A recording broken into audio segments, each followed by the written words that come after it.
Rick Pitino got his guy. Ian Jackson has committed to St. John's University.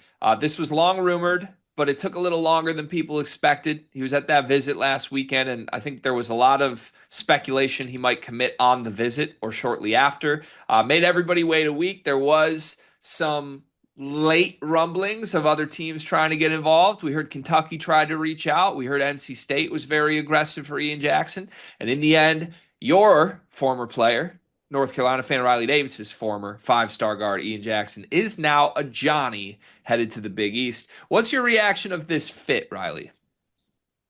Well, let me get ahead of this by saying I love Ian Jackson. He was my favorite player to watch on this past year's UNC team. I think even the fact that he stayed committed to UNC throughout some hard times, like he committed in January of 2023.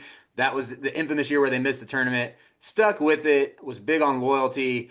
I understand why he left. That might earn me some hate from Carolina fans, but I understand. So I wanted to preface it by saying I'm a big fan of his game, and I think he could be in line for like truly an All-American type year two. The fit right now is a little bit odd, I would say, just because when you look at what St. John's has done, they have Josen Sannon in tow, they have Osiah Sellers in tow, and then you add Ian Jackson to that mix. Like maybe you run Simeon Wilcher at the point guard, but that's where I'm a little bit confused. Where last year they had Kadari Richmond, who could function as not just a scorer but also a table setter, like a really good passer who has played that role as like the offensive initiator, the engine throughout his career. And this year you have three really talented guards in Sand Sellers and Jackson, but I don't know if any of them can run the point. Can any of them, do they have that like true lead guard type skill set where they're able to get teammates involved, but take over when needed? Jackson to me is almost like, I would say more of like a strict two guard than even a combo guard at this point. I would say has a potential to get there to be even more of a combo, maybe even like a lead guard. But yeah, that's like the on the surface, I would say like the pessimistic view is like, not entirely sure what this fit looks like. So Ian Jackson scored in double figures in 10 of 11 games from November 27th in the Maui Invitational through January 15th early in conference play. He had three straight KenPom MVPs in the first 2 weeks of January. Looked like he was blossoming into a breakout superstar. From then on, for the remainder of the season, he scored in double figures just 6 times in their last 19 games.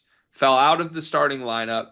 Ultimately had 6 consecutive games to end the season under 10 points, including 0 points against Duke in 10 minutes, 1 point against Ole Miss in the NCAA tournament in 10 minutes. Obviously, he wasn't playing the role that he was earlier in the season, but there's hitting a freshman wall, and then there's whatever happened to Ian Jackson. So I ask you, as someone who watched every single North Carolina game this year and was Ian Jackson's biggest fan, what happened to Ian Jackson? This is where like I think Hubert bears some responsibility in this. I think Ian bears some responsibility in this. I think there were times where like Hubert could have done more to get him involved. A lot of times he was in the corner, or they would run him off like a flare screen. They have this empty set flare that they ran a lot for RJ Davis. They run it for Ian Jackson as well. But I don't recall him like getting a lot of chances to play out of ball screens even. A lot of time, but like the Ian Jackson component of this is there were times down the stretch where when his shot wasn't falling, it seemed like he checked out a little bit. Like if he missed his first two threes, you weren't really getting an impact on defense. He wasn't really going to the glass as hard. And even I would say like some of his limitations came to the light down the stretch of the season. Like he's really, really good in transition. I would say nearly elite as a freshman in transition in the open court. Like he's super fast, he's explosive, can get by you. He's good at finishing through contact, even though he struggled with that a little bit down the stretch. But yeah, total transition weapon. That being said, like in the half court, he got several ISO. He played he would get a decent amount of like ISO ball opportunities, and like he just, I don't know. I don't know if his handle like wasn't quite good enough to blow by his man.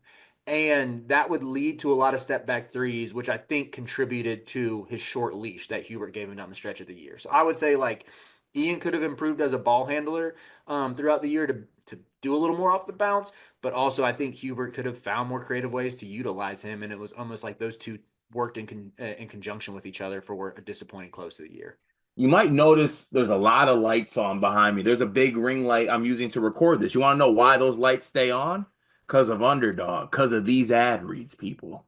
Yeah, we heard your feedback. You're annoyed that we keep putting underdog ads in the middle of our videos. Well, guess what? We got to keep the lights on and we need some people to sign up for Underdog Fantasy. If you like these videos, if you want us to keep making videos, sign up with Underdog Fantasy, use promo code SLEEPERS, and they actually have an awesome offer for you. You can receive up to $1,000 in bonus credits. 50% of your first deposit will be distributed in bonus credits, and you get a free pick. And Cart, I got a pick with Underdog Fantasy for this weekend that I'm already eyeing. We got the Pistons and the Knicks, first playoff series in a while for our favorite team. Cade Cunningham over 27.5 points. I'm taking higher than that for my pick with Underdog. Promo code SLEEPERS. Sign up with Underdog Fantasy. It helps the show. It helps us keep making these videos for you. Back to the show. All right, that's good context. I appreciate you enlightening anyone who wasn't as tuned in on Ian Jackson. I mean, you know that I paid attention to North Carolina a lot because I'm paying attention to a bunch of teams in college basketball, but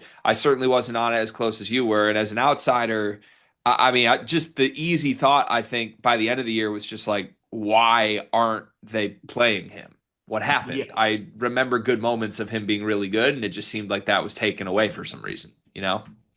But hey, weird. All right. So if we do assume this will work, let's like put our optimistic hats on here for a second. What's the best way to use Ian Jackson? Given the personnel, given what he can do, how should Rick Pitino be approaching this? I would not run him at the point. I think that's my big concern. If Rick Pitino thinks he's getting a point guard, he's just not that at this stage. He showed some flashes when he got the chance to like play out of ball screens and had some he had some nice assists throughout the year where you could see some of that. Like he's not completely void of that skill set. But I think you got to find creative ways to get him going downhill, whether that's coming off a dribble action or zoom action, something like that. Excuse me, a dribble handoff or a zoom action to get him in the paint. Because during that stretch where he was tearing it up, like he would have these crazy finishes around the basket, was getting through contact, was getting through the free throw line. But he's also like he was really good on catch and shoot opportunities to where he can be a spot up shooter. Like I would say at this point, most of his threes were either off the bounce or straight spot up in the corner in transition as like a trailer. Like they tried running him off those flare screens. A lot of times he wouldn't convert on them, but there is potential there. But yeah, I would say the main thing is letting him loose in transition again, and then in the half court, just finding creative ways to get him into the paint and taking advantage of him both as a floor. Like he is okay to be in the corner. Like he's a shooting threat from the corner. Just don't leave him planted there. Don't forget about him while he's chilling there. While Elliot Cadeau, I'm not gonna say it. Elliot Cadeau got too many minutes down the stretch of the season, and he transferred anyway, and so did Ian Jackson because he was dissatisfied with his role, and it still kills me. But St. John's, you got a dog, and I trust Coach. I trust Coach B to maximize him. I really do. If you can't tell it from Riley too, like I think maybe the coolest part and the most fun part of adding Ian Jackson, again, as an outsider, appears to be he's a really fun guy to root for. He's a really fun guy to watch. And I hear that in your voice. I know that from talking to you as a friend, let alone an analyst. Like St. John's is getting a guy that is just really enjoyable to root for and have on your team. It's one of those things too, like situationally, I'm a big like read between the lines, body language PhD, emotional awareness. I play that up way more than I probably should sometimes. But these are people, and people being happy affects their performance.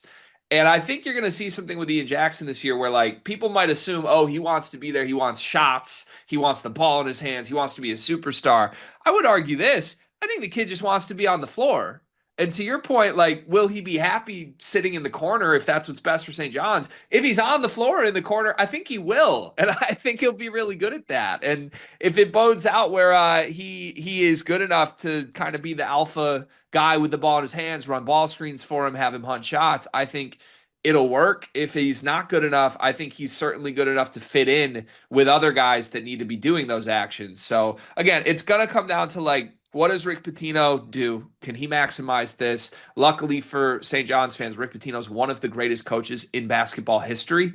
So I think you've got to put your trust in that. And at bare minimum, with this ad and the other guys in the fold, this is going to be a completely different St. John's offense next year, right? Like such different firepower than they had last season. Yes, I can't believe we let this dude go, man. Are you hurt? Like, what's the Riley Davis hurt scale here? You lost a lot of guys from Carolina this year. Is he in the most hurtful one? 100%, dude. Like, I'm looking at his KenPom game logs right now. How did he get buried? Like, it was one thing to take him out of the starting lineup when Carolina went bigger, but like his minutes just completely disappeared down the stretch. And I know he had his flaws. I know he needed to play better in situations and didn't always capitalize on the minutes he got, but like, he had that stretch of 20 plus point games. He's the only reason why Carolina got in the tournament because he scored 24 points in MSG against UCLA, their one Q1 win. He played a part in Hubert keeping his job this year, and he got buried. And yeah, it's killing me. That being said, he averaged 23 and a half points in the state of New York this past year, and he gets to play all his home games in New York this year. That bodes well for St. John's. I'm hurting looking at this, man. I love Ian Jackson. I think some of his defensive concerns are a little overstated. He's not necessarily a good defender, but the tools are there, and I think Patino will maximize it. Yeah, they're gonna love watching him. So this is gonna be a fun team. Congratulations, St. John's. Congratulations, Rick Pitino. Congratulations, Ian Jackson. Hopefully, we see him live up to his fullest potential.